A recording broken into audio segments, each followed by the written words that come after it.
¿Qué tal? Estamos con Fernando Valladares, científico del CSIC, una de las voces más respetadas en los últimos tiempos para hablar de cambio climático. Ha publicado también recientemente un libro llamado La Recivilización, que recomiendo leer. ¿Qué tal, Fernando? ¿Cómo estás? Hola Jesús, ¿qué tal? Muy bien, aquí andamos, Oye, lidiando con los distintos frentes. se está hablando mucho de la cumbre del clima y su resultado, que algunos dicen histórico y tal. Vamos a ver si es tan histórico o no. Pero antes de nada, esta imagen, una imagen de la tala masiva de árboles en Madrid, bueno, llevada a cabo por la Comunidad de Madrid para una ampliación del metro, con la autorización del Ayuntamiento de Madrid. Y estamos viendo, ¿no? Una imagen tremenda, talar y talar árboles, pese a recomendaciones científicas de que esto se podía evitar. ¿Cómo valoras esta imagen que estamos viendo en las últimas horas, días? Para mí es una imagen clara del rumbo enloquecido que lleva una buena parte de la sociedad, ¿no? Pensando que la naturaleza nos estorba, por ejemplo, ¿no? Entonces los árboles te molestan y los quitas como si fueran farolas o ladrillos, cuando son organismos que llevan 70, 80 años, que nos hacen una función cada vez más importante. La tendencia en las ciudades, digamos, a mitigar o a adaptarse al cambio climático es precisamente mantener los árboles, que cuesta mucho tenerlos y cada vez los necesitamos más. Y ahí vemos en el caso de Madrid, que no es el único caso. Tenemos amenazas de cosas parecidas en Pamplona o en Segovia.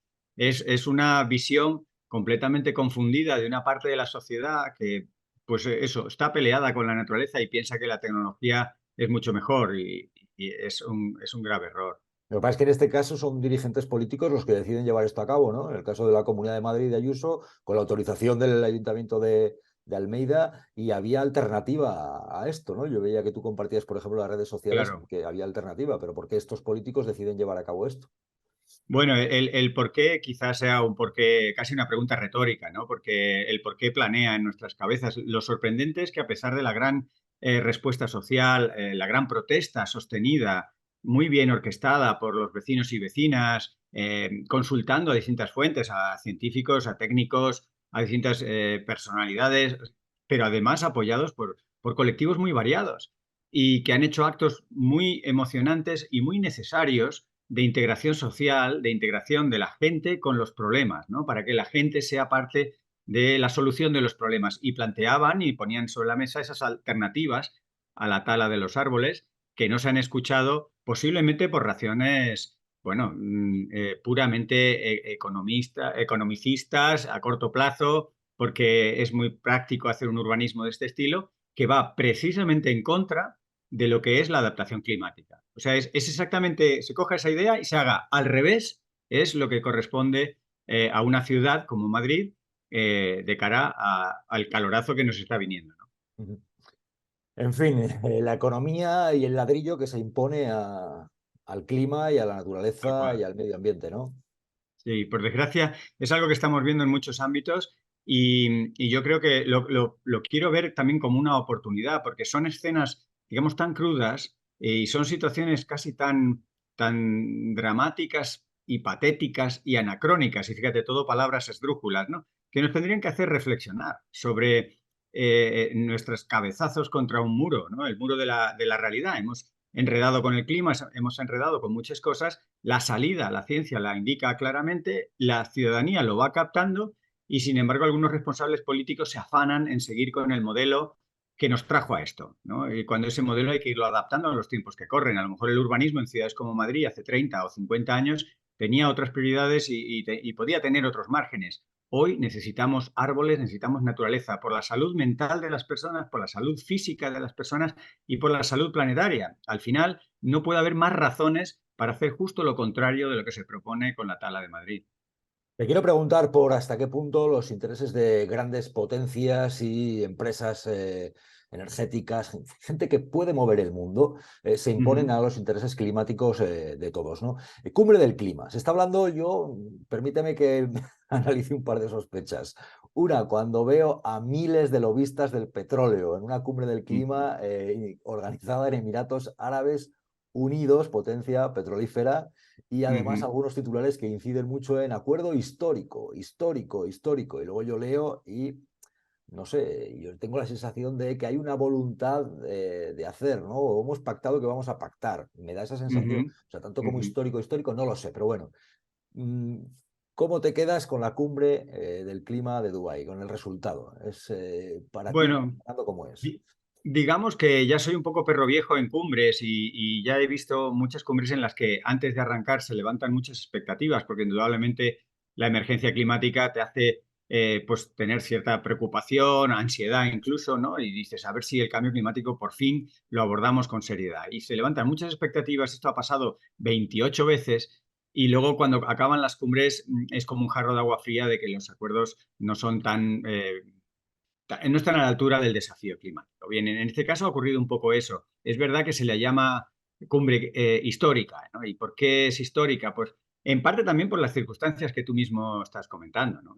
El hecho de que se haga en un país productor de petróleo, que el presidente Al Jaber sea presidente de una compañía petrolífera, el que hubiera un 400% más de lobistas, 2.500 prácticamente lobistas. Lobistas es personas o entidades interesadas en que el petróleo siga estando como moneda energética a nivel mundial porque es su negocio, ¿no?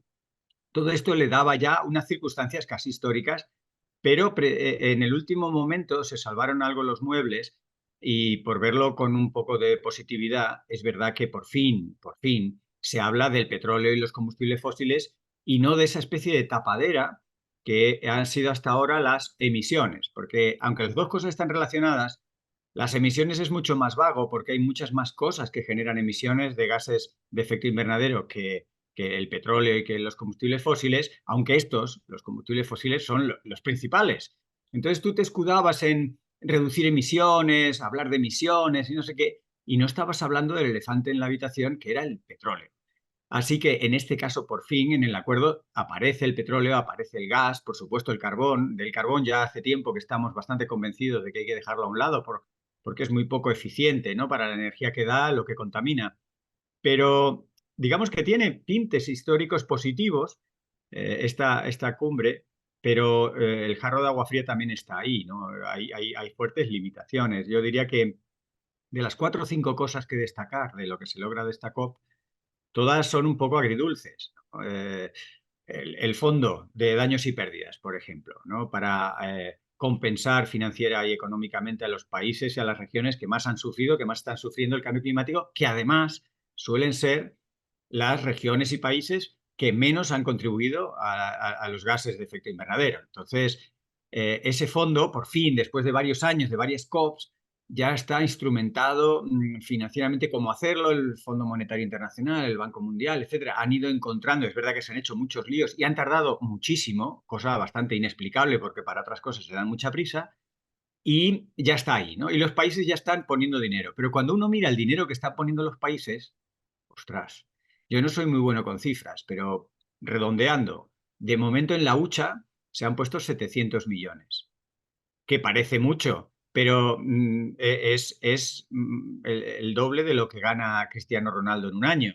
Y es 1000 veces menos de lo que solo un país, Estados Unidos, por ejemplo, pone en su programa IRA, la ley para el abordar la inflación. O sea, un solo país en una ley concreta que tiene aspectos de cambio climático y renovables, pero que tiene sobre todo el gran temor y preocupación de la inflación, pone 1000 veces más, habla de 700.000 millones, ¿no? Entonces ese fondo se queda pequeño, es muy bien intencionado, por fin, bienvenido que esté, pero claro, si es una hucha a la que los países no ponen dinero, España está poniendo 20 millones, o sea, cantidades ínfimas.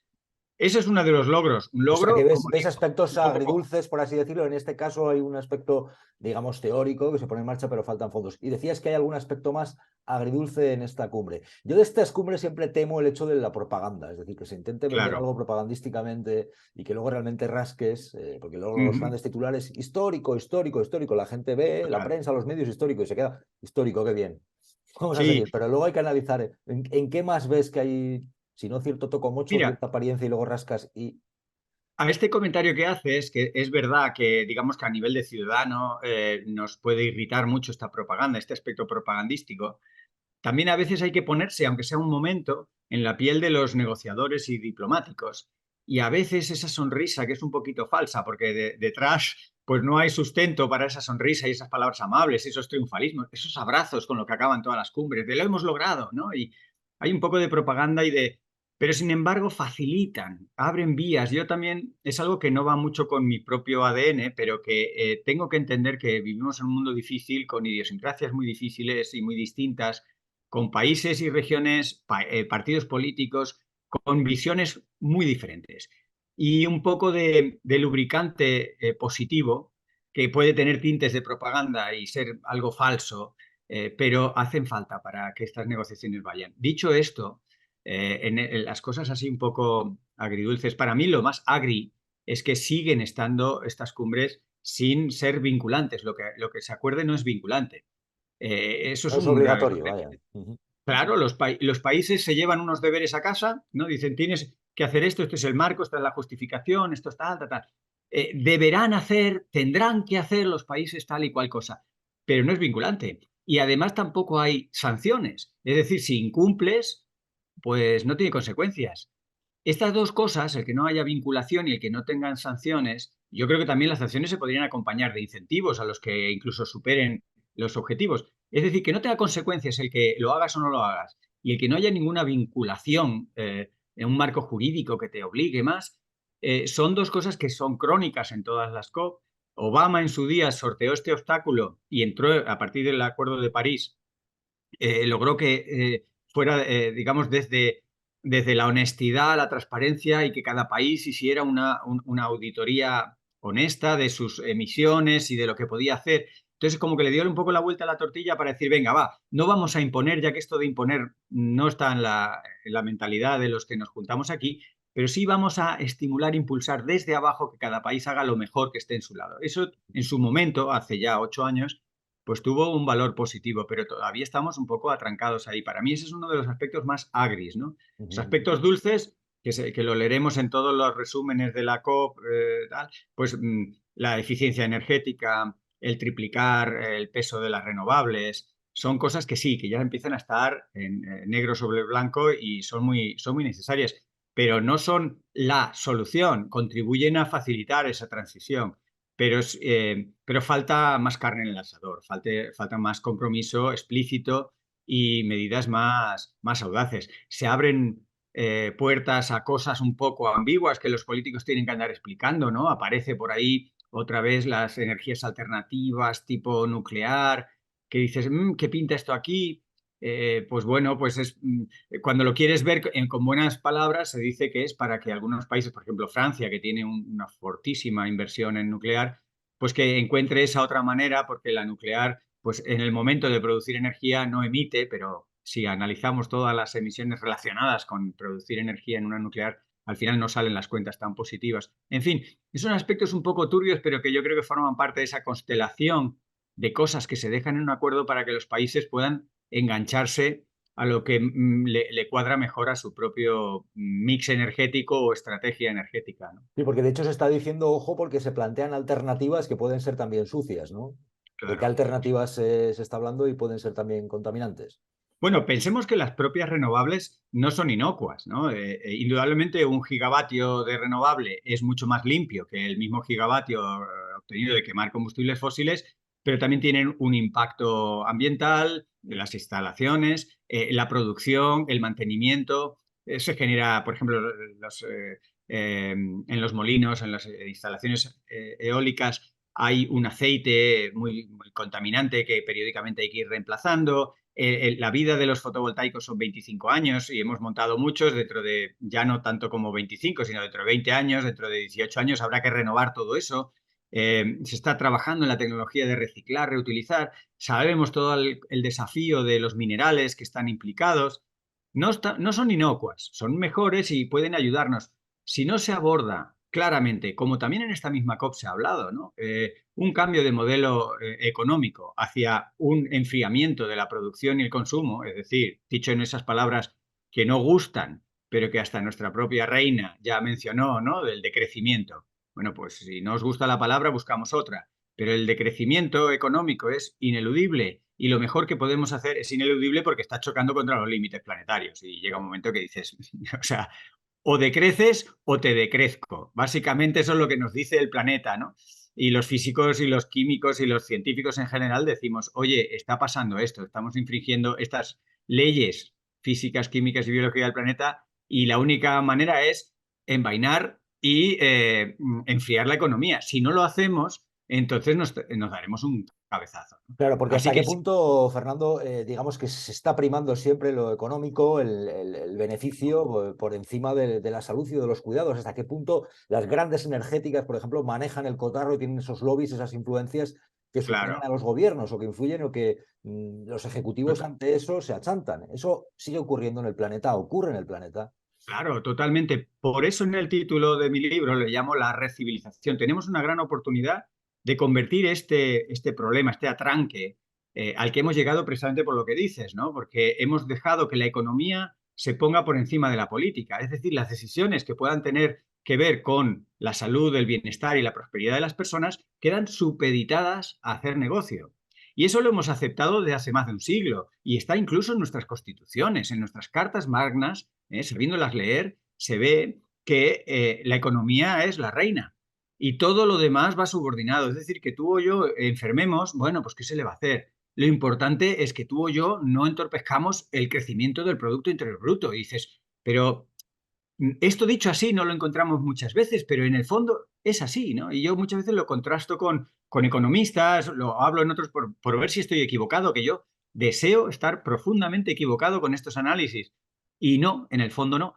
Nos perdemos en muchos detalles técnicos, los economistas entran en unas filigranas de inflación, déficit, deuda, que te empiezan a marear y los que no somos técnicos en la materia, pues pero el grano grueso es sencillo, hay unos límites y los estamos traspasando. Eso tiene consecuencias en forma de recesiones, de grandes caídas, y por eso toda esta transición energética tiene que ir necesariamente acompañada de un cambio de modelo en la producción y el consumo en general de energía.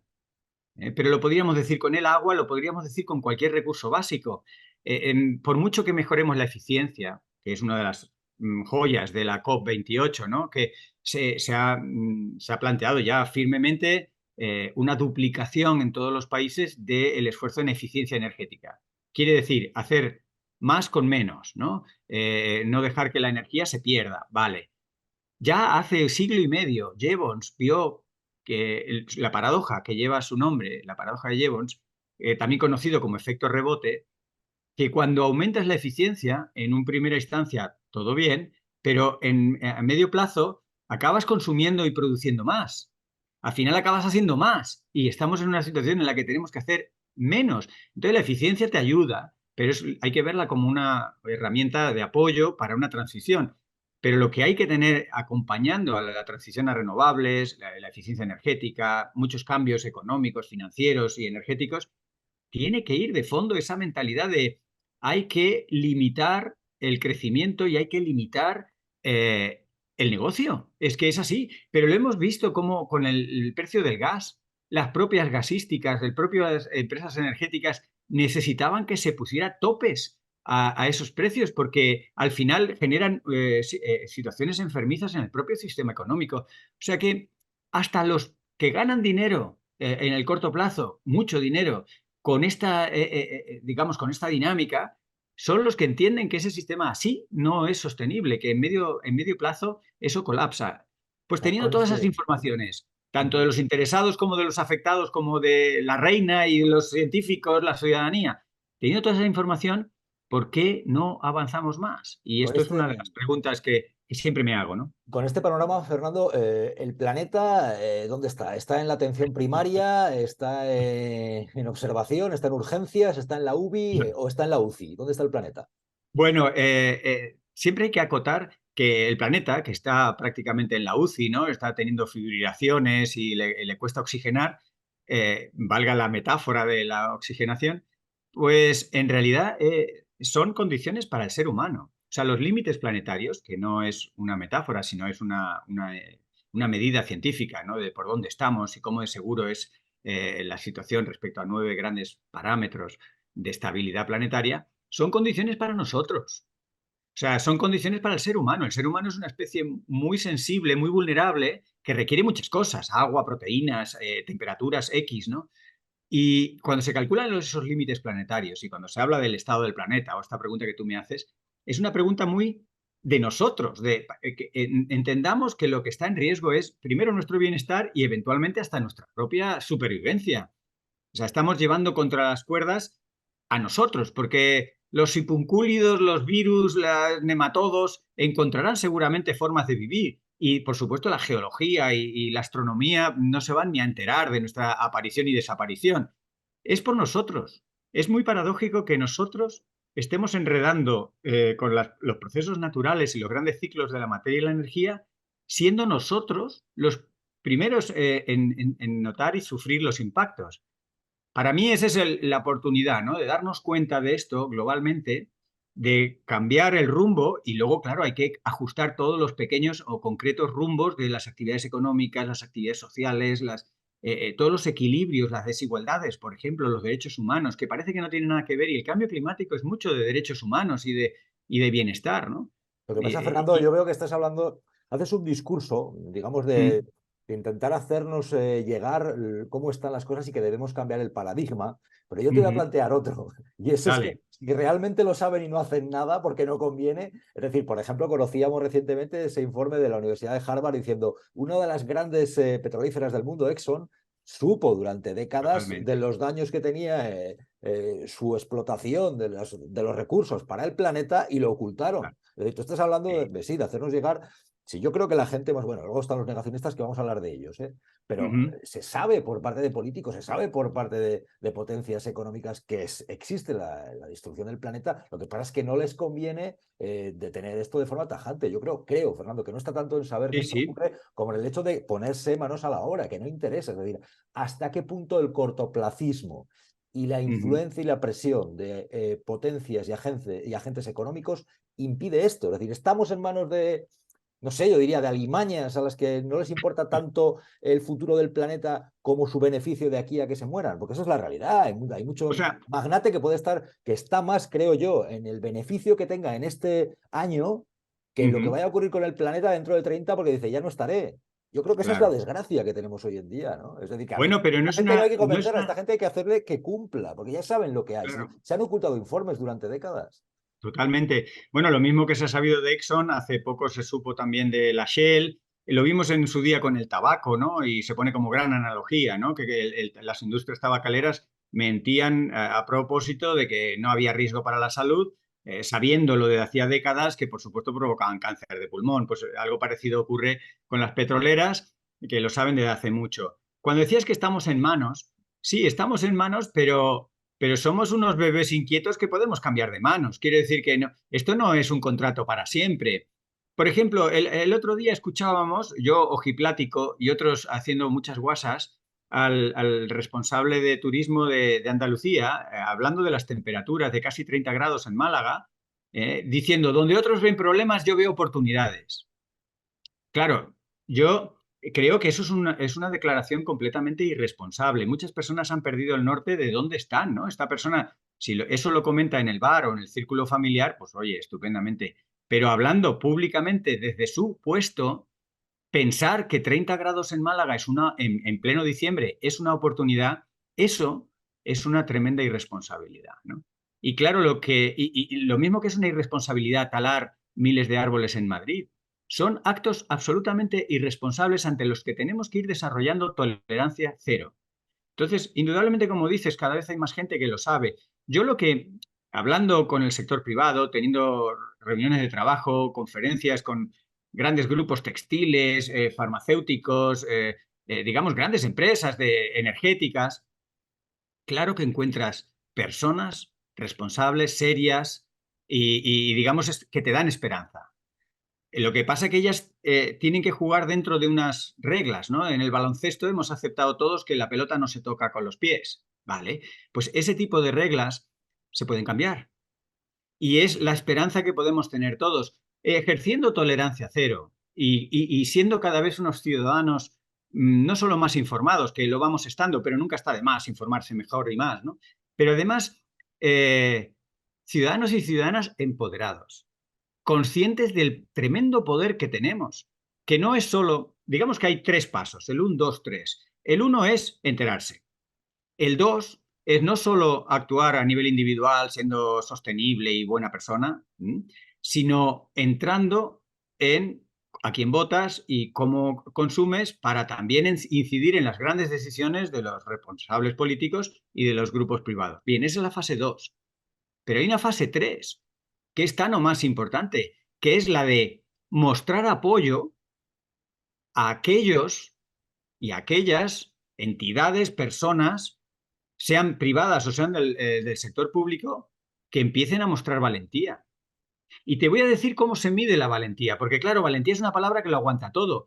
Para una empresa, valentía es sacrificar beneficios a corto plazo. Y para un político o política, la valentía es riesgo que asumes de no ser reelegido. Bien, pues la ciudadanía tiene que, de alguna manera, transportar, convertir su preocupación por lo que está pasando, por en manos de quién estamos, por todo esto que estamos comentando, en manifestaciones unívocas, coordinadas, potentes, claras, sobre que iremos apoyando a aquellas entidades que tengan una estrategia realmente sostenible y no sea greenwashing. Iremos apoyando a aquellos políticos que se arriesguen a no ser reelegidos.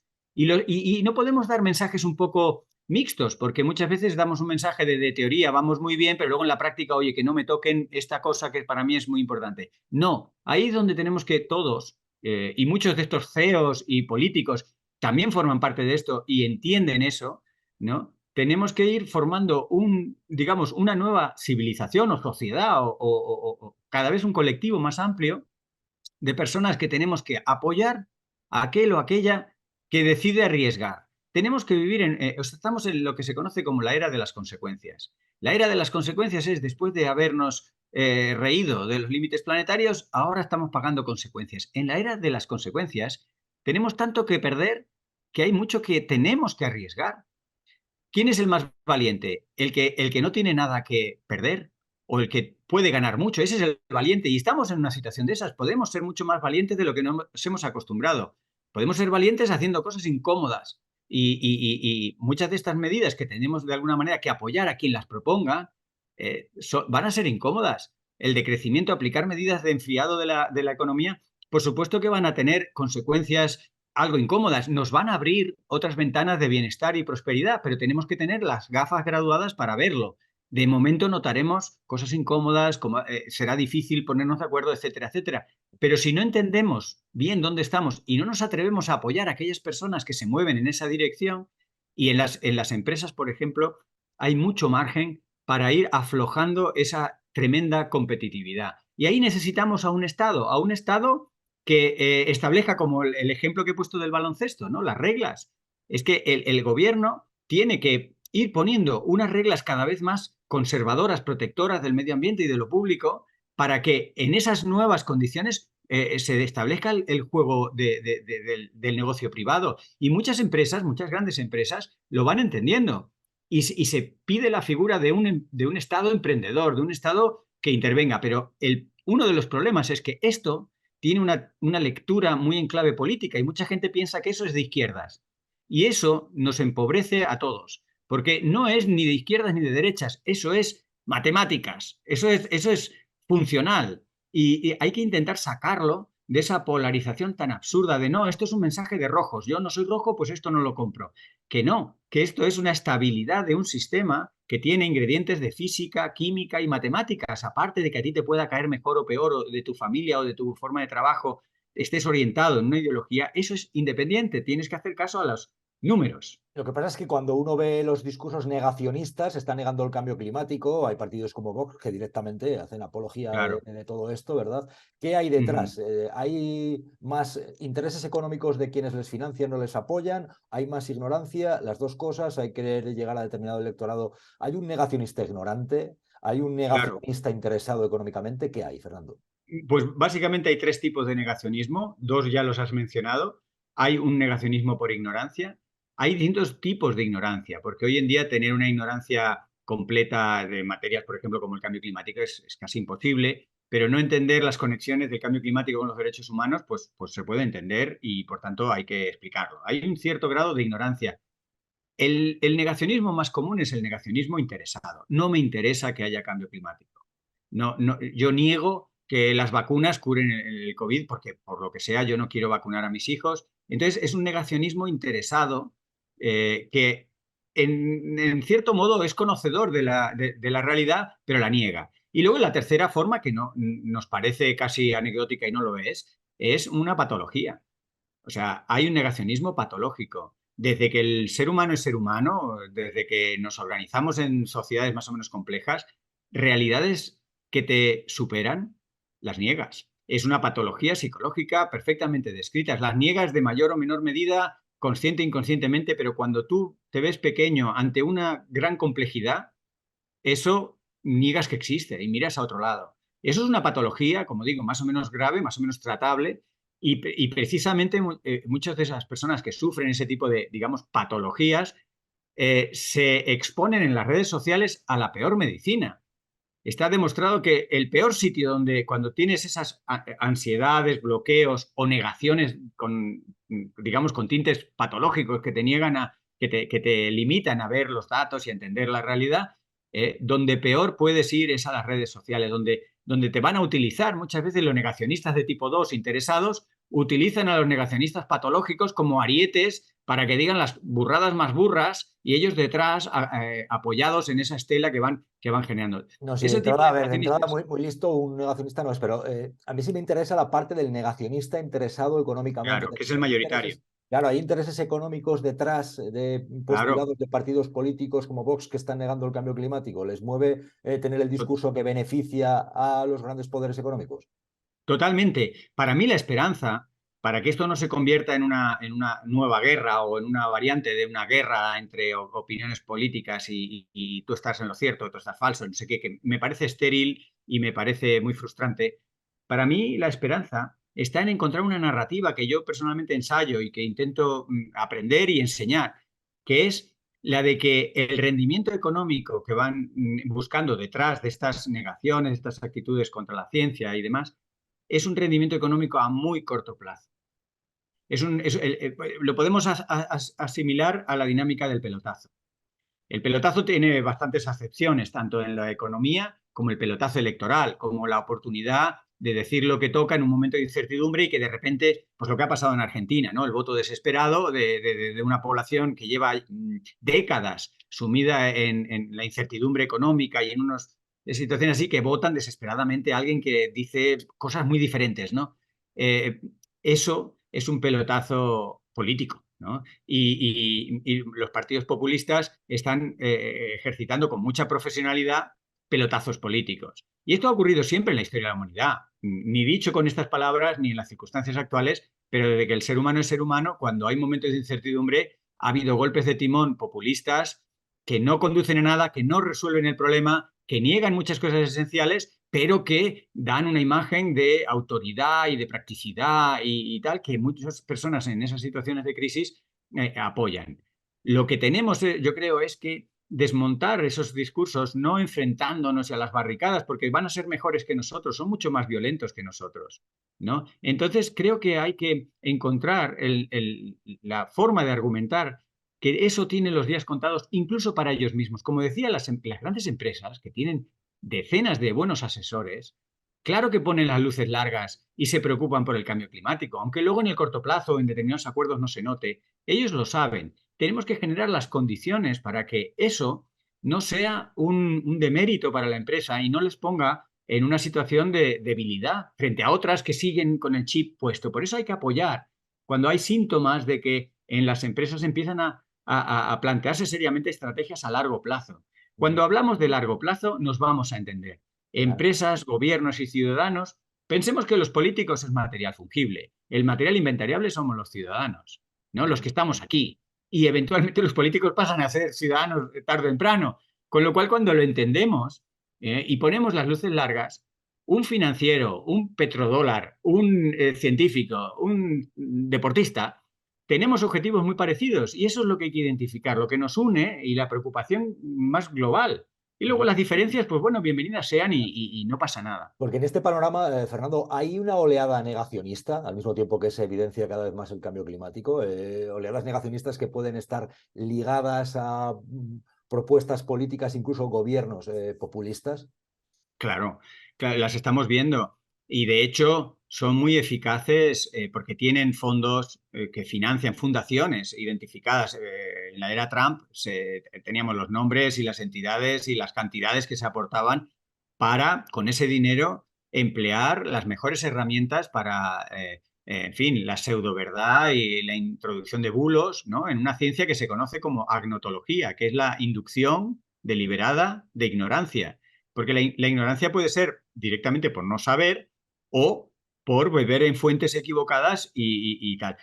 Generar con los bots, por ejemplo, ¿no? Con estos robots automáticos que van generando muchas informaciones falsas en la red, con estrategias y que lo pueden hacer de forma masiva. Pero claro, eso requiere una financiación y requiere una tecnología. Y muchas veces nos encontramos a pulmón científicos o informadores o el medio de comunicación o algunos sectores incluso políticos o ONGs casi a pulmón y de forma muy amateur intentando contrarrestar estrategias de desinformación que cuentan con financiación muy explícita. Porque hay un rendimiento político, hay una recompensa política en el corto plazo de hacer esas cosas. Determinado político que avala determinada estrategia extractivista, si eso funciona, hay un rédito económico. En 3 años hay alguien que se forra. O sea, es un negocio muy lógico de entender y nos encontramos un poco con las manos atadas y de forma muy amateur denunciándolo y con tu voz en un micrófono explicando, oye, que eso está mal. Y ellos tienen un sistema de marketing con un conocimiento absoluto de la política, de la psicología de las personas, instrumentando una... Entonces es una lucha muy desigual. Una vez más, la esperanza es que los Davides contra Goliaths somos muchos. Cada vez hay más Davides de muchos tipos, como decía, ONGs, ciudadanos, científicos, activistas, pero también políticos, empresarios. Y cada vez empieza a haber Davides en sitios más insospechados, que para mí es una potente fuente de esperanza, ¿no? Y el que hoy estemos hablando de esto y que nos escuche gente y empiezan a propagarse mensajes, para mí es muy importante que lo establezcamos en una clave de positividad con el famoso Yes We Can de Obama y en una clave de escucharnos también, ¿no? Y de entender por qué esa otra persona, por qué esa empresa o ese grupo político llega a esa cuestión que colisiona tanto con los intereses que pueda poner la ciencia. Entender, escuchar, no solo hablar, hablar, hablar e intentar convencer a todos, no, escuchar cómo se ha llegado a eso, ¿no? A mí, por ejemplo, Vox me despierta mucha curiosidad porque hay gente muy bien formada, hay gente muy, muy culta, hay gente que ha estado en el extranjero en universidades estupendas y me despierta. Y he tenido oportunidad de hablar con algunos de ellos. Para mí es fascinante entender, fascinante lo digo en el punto de vista casi como ejercicio intelectual, cómo puede llegar esa persona con esa formación a unos planteamientos tan ortogonales al conocimiento técnico y científico, ¿no? Pero hay que escucharles para rebatirles y para... Tradúceme lo de que has dicho, octogonales. Ortogonales Octogonales. es un término muy matemático, ¿no? ¿Eso para mi madre qué Ortogonales significa? Ortogonal en realidad es una palabra técnica para definir algo que es lo opuesto, ¿no? Como la estrategia, por ejemplo, de talar árboles en una ciudad cuando miles de ciudades en todo el mundo tienen muy claro que ante el cambio climático lo que tenemos es que tener muchos árboles. Eso es ortogonal a lo que dice la ciencia, es lo opuesto, matemática, física, numéricamente a lo que corresponde. ¿Estamos ante un fracaso de la humanidad inducido por intereses espurios cuando vemos que, por ejemplo, se está invirtiendo cada vez más en armamento, en armas, en guerras, conflictos bélicos abiertos en Oriente Próximo, en Ucrania, y no tanto en combatir el cambio climático? Se invierte mucho y cada vez más en armas. Sí y no. Sí, porque es claramente un error, pero no solo caemos en ese problema por intereses, ¿no? También se cae por inercias históricas, por toda una serie de cuestiones que se van sumando, ¿no? No siempre sabemos hacer las cosas lo mejor posible o para cuando las queremos hacer es un poco tarde. Tenemos que ser un poco menos implacables con esa tendencia a pensar que siempre hay una estrategia, que siempre hay unos intereses, que siempre hay. Que los hay, no los estoy negando, pero hay otros mecanismos más proximales sobre los cuales tenemos, por suerte, más influencia y podemos ir contrarrestando esas influencias perversas. Pero efectivamente los números son tremendos. El cambio climático, por resumir, mata 100 veces más que todas las guerras y conflictos bélicos juntos. Cada año mueren decenas de millones de personas por el cambio climático, cuando los conflictos bélicos sumados todos no llega a 500.000 de personas. E invertimos una tercera parte menos en cambio climático que en defendernos de esas muertes violentas. Eso indica que la sociedad, ahí hay parte de lo que dices de intereses, pero hay parte de la sociedad que es más sensible a las muertes violentas, es más sensible a detener esos conflictos y que también hay, por supuesto, intereses económicos, armamentísticos para invertir en todo eso, pero es un cóctel de circunstancias que nos lleva a poner dinero y preocupación en defendernos de lo que menos nos amenaza.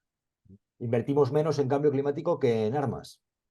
Totalmente, pero significativamente del Producto Interior Bruto, aproximadamente los números globales, invertimos del orden de un 6% digamos, en armamento, todo lo que tiene que ver con la corrección de la violencia, y apenas un 2% no llega en mitigar y adaptarnos al cambio climático. A los políticos o dirigentes, y no pocas veces les puede más el cortoplacismo que las políticas a medio y largo plazo, y por eso no se toman determinadas medidas.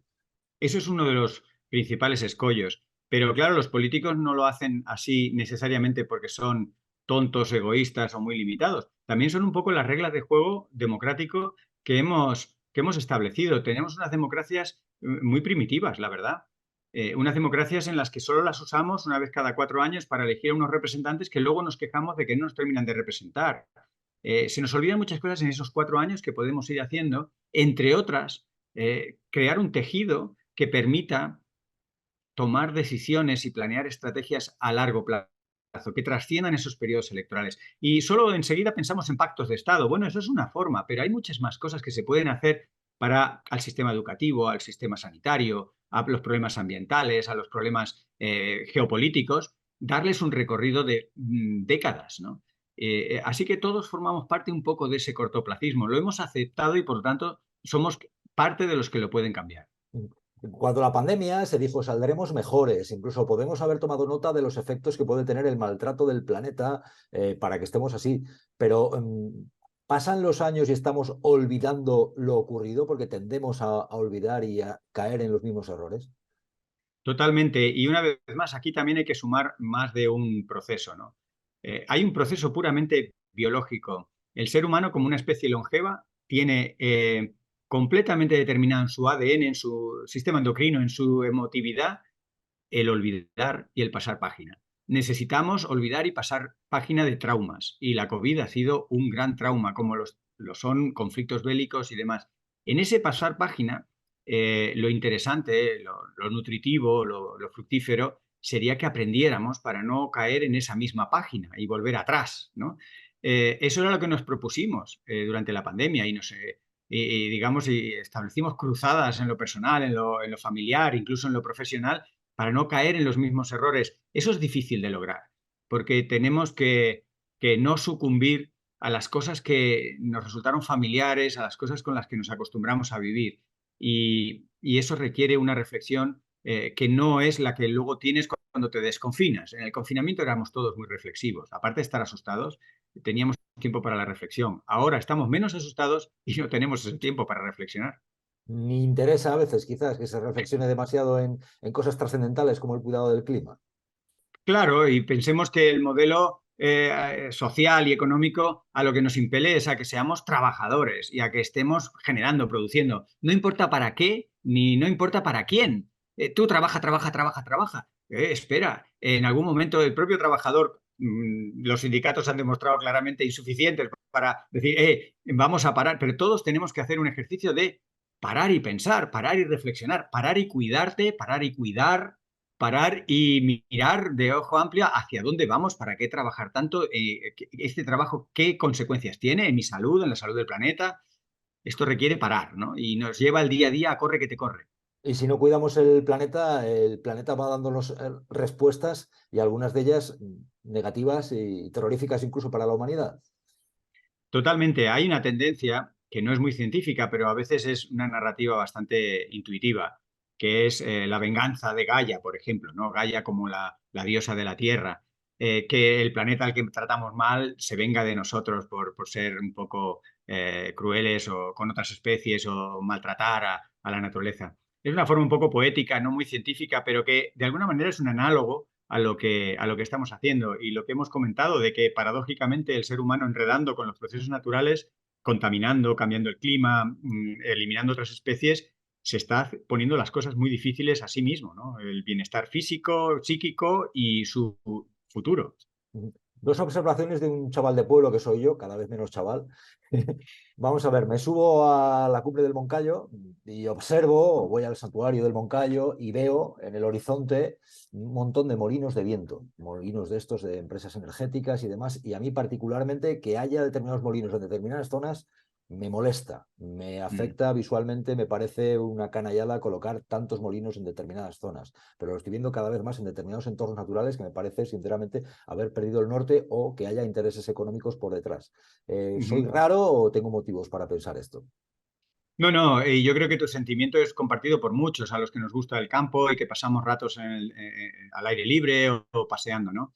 Hay, yo diría, como tres fases. La primera fase es ese rechazo casi visual, paisajístico, ¿no? Es decir, ostras, estos molinos, estos extensos campos fotovoltaicos no me gustan, me producen un rechazo. Nivel uno.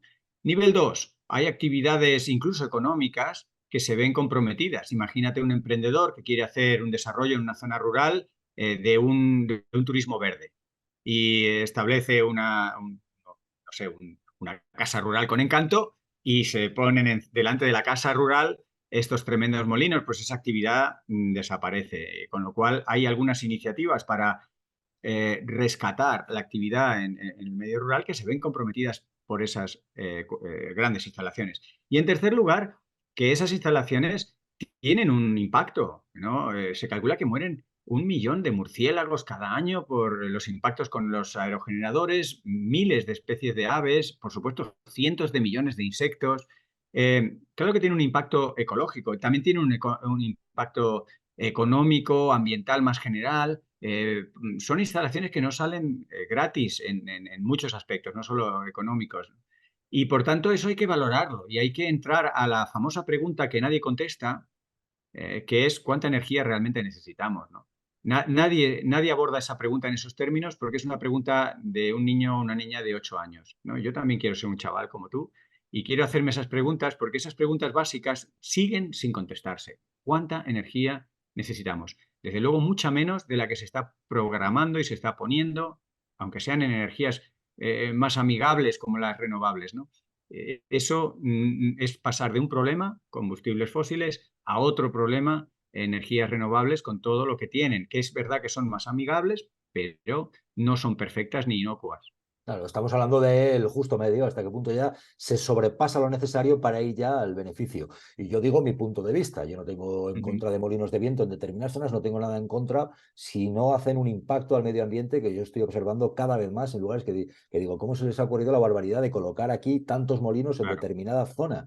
Me Uh -huh. parece, sinceramente, una aberración. ¿Por qué se Uh hace? Pues -huh. porque hay intereses económicos y se sobrepasa, creo yo, lo razonable. Otro Uh -huh. aspecto que también te digo como una reflexión de un tío de pueblo. Yo recuerdo esa infancia en la cual caían unas nevadas o mirabas al Moncayo y estaba la cima nevada durante mucho tiempo. Ahora puede llegar a ocurrir perfectamente que, pues yo qué sé, yo soy de un pueblo de las faldas del Moncayo y hay quien se cree que vamos en trineo, ¿verdad? No, había nevadas en aquellos años y ahora tiempo después, pues igual como mucho nieva una vez al año en el pueblo o Uh por ahí. -huh. Son efectos claros, nítidos. No necesitamos al primo de Rajoy para que nos lo explique, para hablar del cambio climático. Efectivamente, el frío, digamos, intenso y sostenido de los inviernos en muchas zonas del interior de la península, en muchas zonas montañosas de ambos hemisferios, está cambiando, ¿no? Y lo vemos como las estaciones de esquí, por ejemplo, ¿no? Que son otra de esas locuras en que el ser humano se sigue aferrando, ¿no? Pensemos que en la península ibérica todo lo que sea por debajo de 2000 metros no tiene nieve de forma predecible. Y lo intentamos compensar con los cañones y los cañones de nieve nos cuesta energía, nos cuesta agua, suponen aditivos para que se pueda hacer nieve a temperaturas cada vez más cálidas, porque si tú puedes hacer nieve a 7, 8 bajo cero, bien, pero como ya no tienes esas condiciones, tienes que poner aditivos para que se haga nieve a 2 grados bajo cero nada más. Y entras en unas dinámicas de imponerle a la naturaleza a tus proyectos en contra de ti mismo, ¿no? Cuando en la naturaleza se pueden hacer muchas otras cosas. Que ahora hay menos nieve, pues por un lado, cuánto lo siento, pero adaptémonos y hagamos otras actividades que no sea aferrarnos a un esquí, sobre todo ese esquí alpino de descenso, de grandes instalaciones, grandes telesillas, que en realidad es un negocio en lugar de una actividad compatible con los nuevos escenarios climáticos. Eso, el envainarse un poco en ese tipo de grandes instalaciones sería incorporar en la planificación económica e industrial y empresarial lo que tú estás reflejando, ¿no? Que cada vez hay menos nieve. Pues claro que hay cada vez menos nieve, la nieve es menos predecible, menos constante, como digo, por debajo de los 2.000 metros, pues es muy errática y muy difícil de planificar y aceptar esa realidad que ya está aquí. Eso es lo que es adaptarse al cambio climático. Y la lógica es, pues no empeñarse, sino, bueno, pues aprender a caminar por la montaña, cuando hay algo de nieve, hacer esquí de travesía. Eso es, por ejemplo, una actitud sensata, razonable, de encajar la nueva realidad mientras intentas cambiarla, porque indudablemente a medio o largo plazo ojalá hagamos los deberes de mitigación climática y reduzcamos emisiones. No vamos muy bien por esa senda, pero no son Ya, incompatibles. Hoy ya, por sin hoy duda. hace calor. Por cierto, y a modo de conclusión, a los dirigentes o a aquellos que siguen negando el cambio climático, porque todavía tenemos ahí discursos tremendos.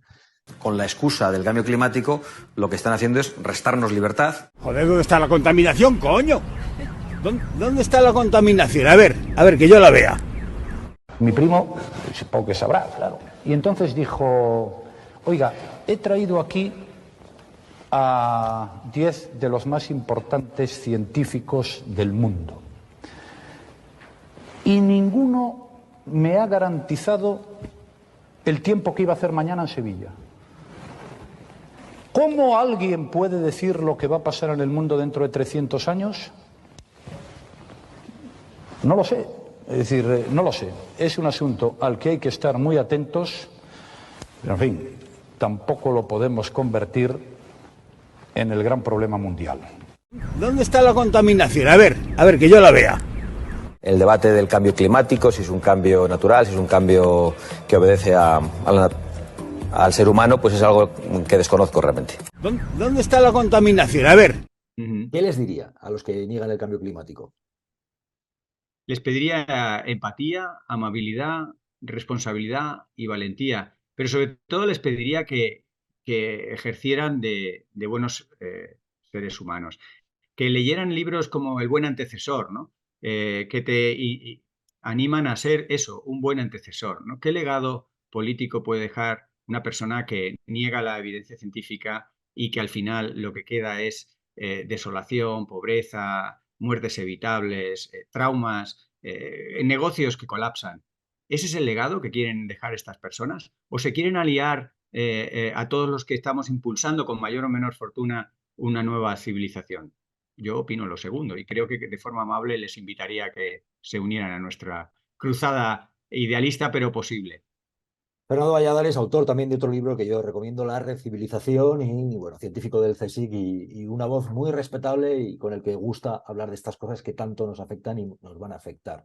A nosotros, a los que vienen después. Por cierto, que el planeta que les estamos dejando, tela. Tela. Fernando, muchísimas gracias por esta charla y seguro que haremos más y un placer intentar aprender y bueno, pues escuchar cosas tan interesantes que nos afectan. Gracias. Gracias. Gracias a ti, Jesús, por encontrar un rato para estos temas. Un saludo a Gracias. todos. Gracias.